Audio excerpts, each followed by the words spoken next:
We're here with Terry from Steed Whips. Tell us a little bit about your business. We started this company, well, actually it's about 30 years old, but about 20 years ago, we started making the custom designed whips.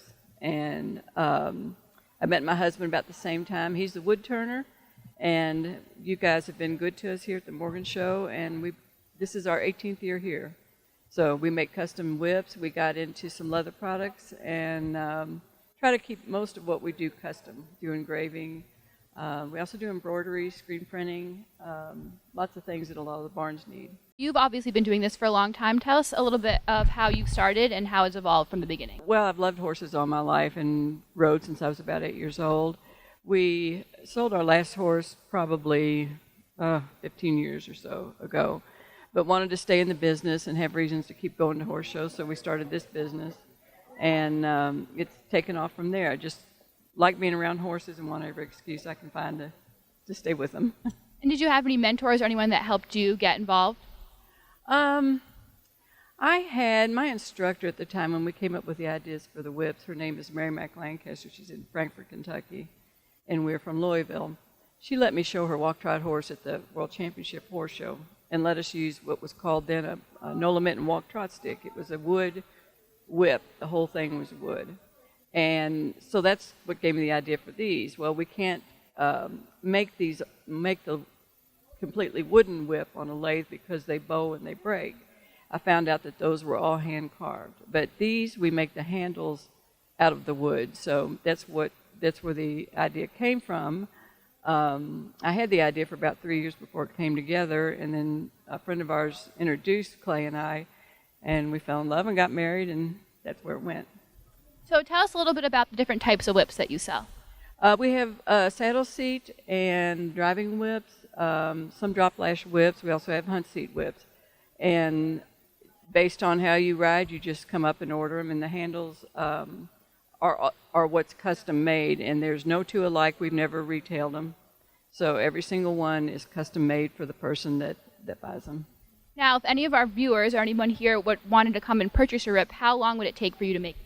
It takes them about an hour, unless we're backed up, but each whip takes about an hour to make. And that's starting from a block of wood to turning it to the design that they want. We put the metal pieces on, a monogram button on the end of it, and add the shaft to it. And our pieces are all custom made for us. The whips are custom made. Nobody else has a whip shaft like ours.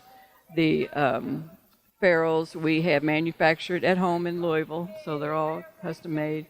The buttons are made, each individual button is made for us because we engrave them, and they have to be of a soft metal.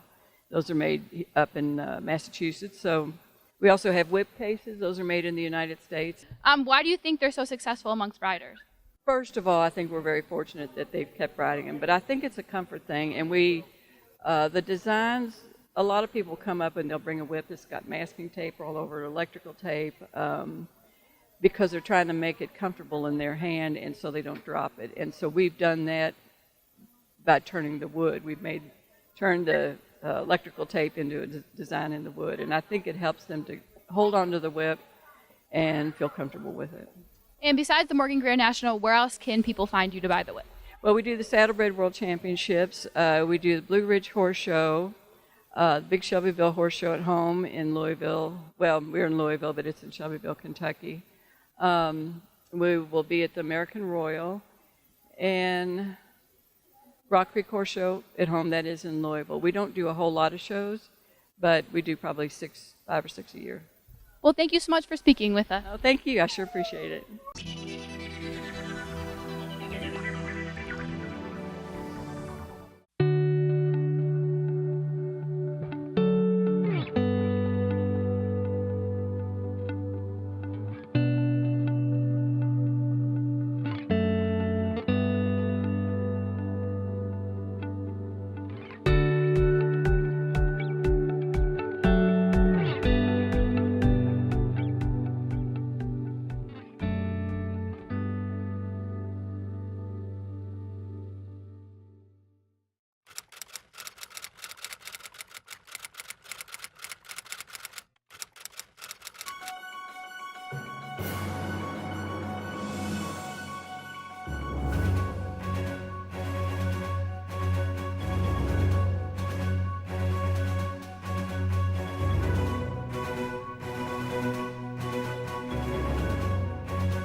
We know Oklahoma's morning people. You take your breaking news before breakfast. You want your weather before your workout. And you try to beat Sky 5 out the door.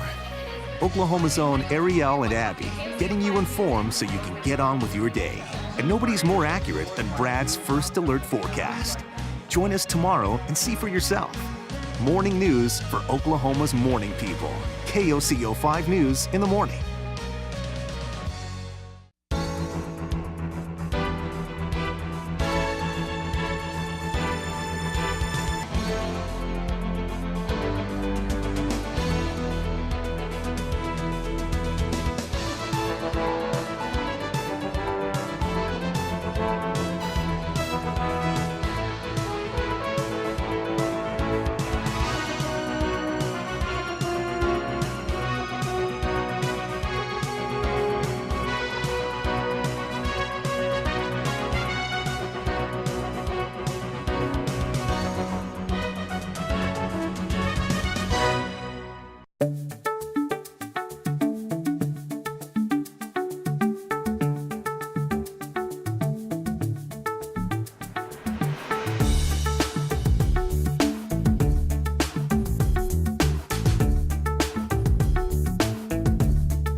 Hi guys, I'm Jeff Gove. I'm the current president of the American Morgan Horse Association, and to my right and joining us this afternoon is Julie Broadway, the executive director of the American Morgan Horse Association.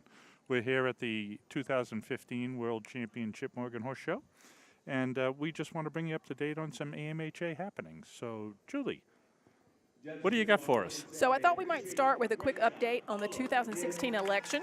As most of you know, we have changed our election process for next year, and all of those that have a valid email address will be receiving your ballot electronically.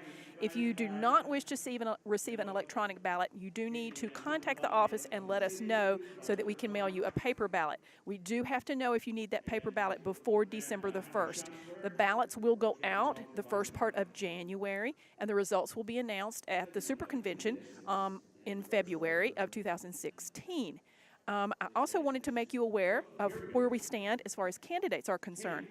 Region 1, we have 2 positions open, and running for those 2 positions are Holly Scribner and Karen Marlin. In Region 2, we have 2 positions open, and we have Kate Kirsch. The other position is going to remain vacant at this time because we did not have a candidate come forward for that position. We also have running for Region 9, Linnea Seedy. And then we had a vacancy in Region 3, which was the position that Amy Farley previously held, and Sherry Cole is running for that position. We also have a vacancy in Region 10, and Betsy Buchanan is running for that position. In addition to those regional director positions, we have 2 directors at large that are open, one for a 3-year term and one for a 2-year term, which is completing the vacancy that Harry Sebring had held.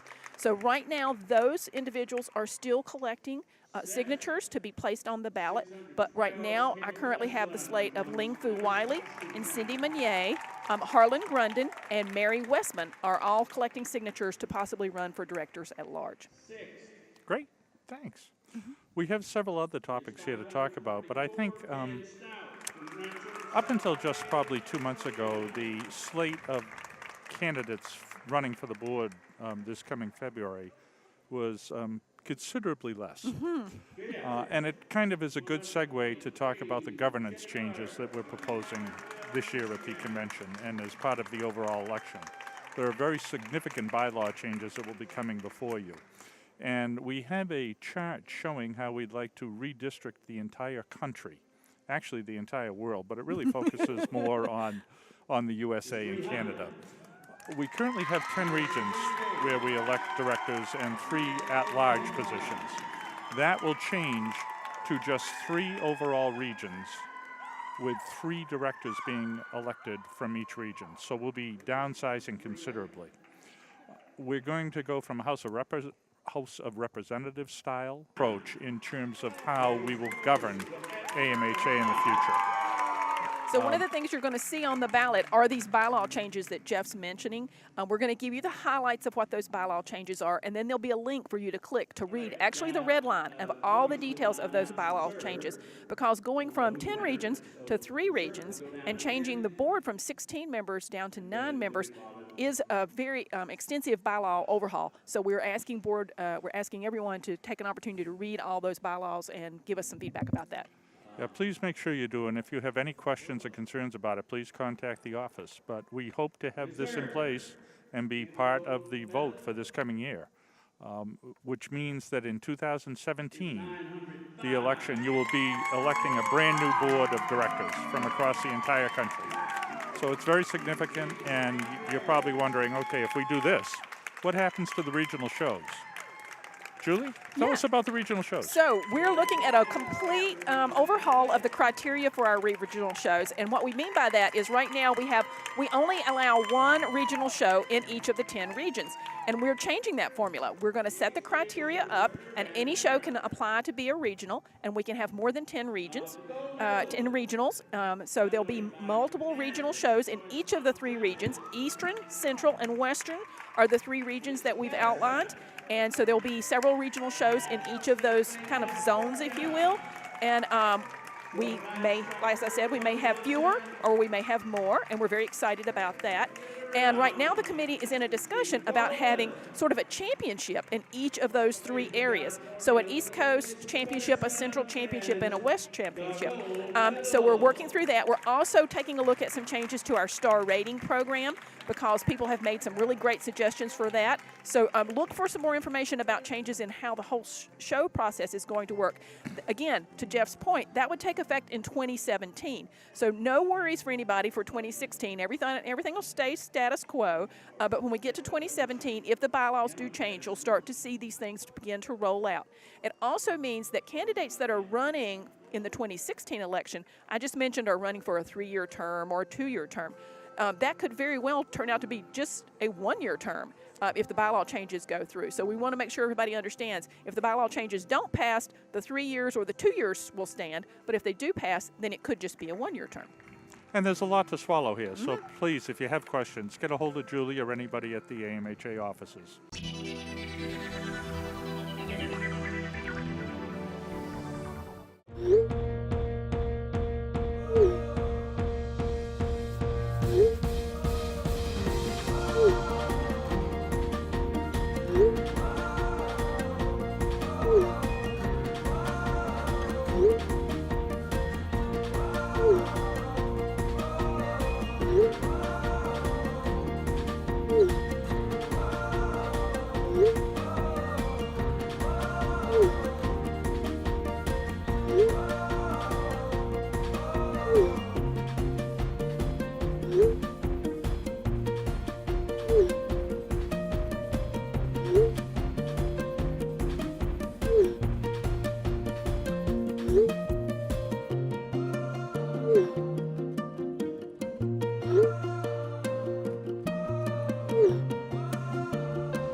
New stores, new look. The outlet shops at Oklahoma City.